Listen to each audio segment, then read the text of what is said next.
Back to news. Jagtial జిల్లాలో BRS ఎన్నికల ప్రచారం హోరెత్తిస్తుంది.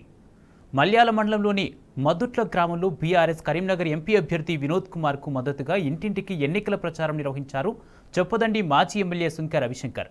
ఈ కార్యక్రమంలో బీఆర్ఎస్ శ్రేణులు, నాయకులు, కార్యకర్తలు పాల్గొన్నారు.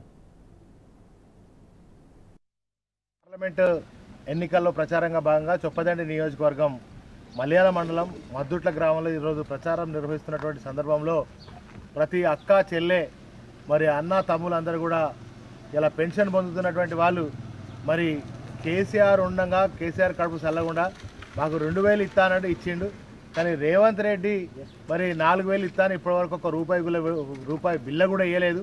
కనుక మళ్ళీ మేము కేసీఆర్ గారికే ఓటేస్తాం, కారు గుర్తుకే వినోద్ కుమార్ గారినే గెలిపించుకుంటామని చెప్పి గడప గడపకు వెళ్ళినప్పుడు మాకు తులం బంగారం ఇస్తానడు రేవంత్ రెడ్డి ఇవ్వలేదు.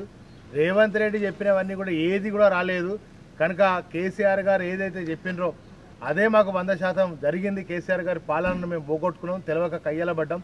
కనుక ఈ పార్లమెంట్ ఎలక్షన్లో మరి కరీంనగర్ జిల్లాను అభివృద్ధి చేసి అంతేకాకుండా తెలంగాణ రాష్ట్రాన్ని 32 పార్టీలను ఏకం చేసినటువంటి మరి తెలంగాణ రాష్ట్రాన్ని తీసుకురావడంలో కేసీఆర్ గారికి కుడిభుజంగా ఉన్నటువంటి వినోద్ కుమార్ గారినే ఈ పార్లమెంట్ ఎలక్షన్లో గెలిపిస్తామని చెప్పి వినోద్ కుమార్ కావాలన్నా ప్రజలు మీరందరూ కూడా ఒకసారి ఆలోచన చేయండి. విజ్ఞతతో ఈసారి కారు గుర్తుకు ఓటు వేయాలని చెప్పి విజ్ఞప్తి చేస్తాం.